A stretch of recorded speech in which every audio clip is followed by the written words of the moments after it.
বন্ধুরা, টি-20 বিশ্বকাপের ইতিহাসে এমন এক রেকর্ড তৈরি হয়েছে যা আগে কখনো কেউ করতে পারেনি। না পাকিস্তান, না অস্ট্রেলিয়া, না ইংল্যান্ড, কেউই পারেনি। কিন্তু টিম ইন্ডিয়া করে দেখিয়েছে সেই অসম্ভব কাজ। কি সেই রেকর্ড? শুনলে অবাক হয়ে যাবে। অবশ্যই বলবো তোমাদের যে ভারতীয় দল কালকের ম্যাচে কি বড় রেকর্ড বানিয়েছে, কিন্তু তার আগে ভিডিওতে একটি লাইক মেরে চ্যানেলটিকে সাবস্ক্রাইব করে নাও। টি-20 বিশ্বকাপ 2026-এর ফাইনাল খেলতে যাচ্ছে টিম ইন্ডিয়া। ম্যাচ হবে আহমেদাবাদে নিউজিল্যান্ডের বিরুদ্ধে। কিন্তু সেমিফাইনাল জেতার সঙ্গে সঙ্গেই টিম ইন্ডিয়া নিজেদের নামে এক অসাধারণ রেকর্ড করে ফেলেছে। টি-20 বিশ্বকাপের ইতিহাসে এমনটা আগে কখনো কেউ করতে পারেনি। না পাকিস্তান, না অস্ট্রেলিয়া, না ইংল্যান্ড, কেউই পারেনি। কিন্তু এবার টিম ইন্ডিয়া এমন এক বিশ্ব রেকর্ড গড়ে ফেলেছে যার সমতা করা এখন প্রায় অসম্ভব মনে হচ্ছে। যেই সেমিফাইনালে ইংল্যান্ডকে 7 রানে হারানো হয়েছে, ঠিক সেই মুহূর্তেই রেকর্ড বইয়ে এই ইতিহাস লেখা হয়ে গেছে। ভাবতো, টি-20 বিশ্বকাপের ইতিহাসে সবচেয়ে বেশি ফাইনাল খেলা দল এখন কোন কি? উত্তর শুনলে তোমার গর্বে বুক ভরে যাবে।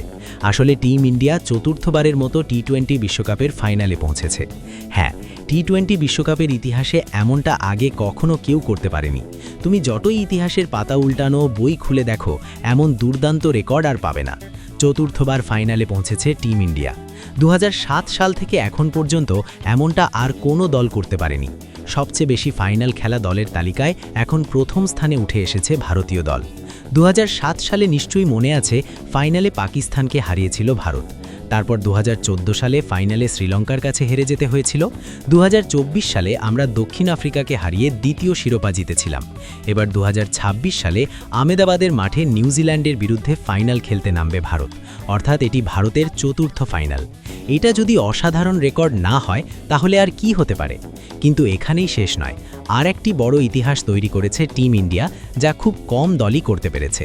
এর আগে আর কোনো দল এমনটা করতে পারেনি।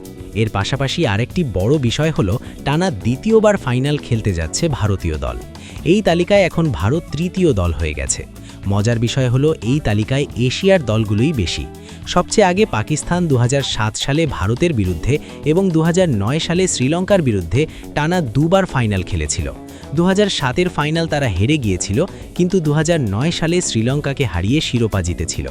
শ্রীলঙ্কা 2012 সালে ওয়েস্ট ইন্ডিজের বিরুদ্ধে এবং 2014 সালে ভারতের বিরুদ্ধে ফাইনাল খেলেছিল। 2012 সালে তারা ওয়েস্ট ইন্ডিজের কাছে হেরেছিল, কিন্তু 2014 সালে ভারতের বিরুদ্ধে জিতেছিল।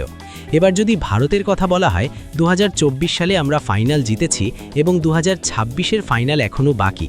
অর্থাৎ এখন পর্যন্ত পাকিস্তান এবং শ্রীলঙ্কার ইতিহাস বলছে যে দল টানা দুবার ফাইনালে উঠেছে তারা একবার জিতেছে এবং একবার হেরেছে।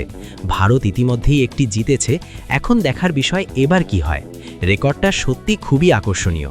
টিম ইন্ডিয়া চতুর্থ ফাইনাল খেলছে এবং টানা দ্বিতীয়বার ফাইনালে উঠেছে। এখন সবচেয়ে বড় প্রশ্ন, 8 মার্চ 2026 যখন আহমেদাবাদের মাঠে ভারত এবং নিউজিল্যান্ড মুখোমুখি হবে, তখন ইতিহাস লিখবে কে? এখন দেখা যাক, 8 মার্চ 2026 যখন আহমেদাবাদের মাঠে ভারত এবং নিউজিল্যান্ড মুখোমুখি হবে, তখন ফাইনালের ট্রফি কে জেতে এবং কে নতুন ইতিহাস গড়ে।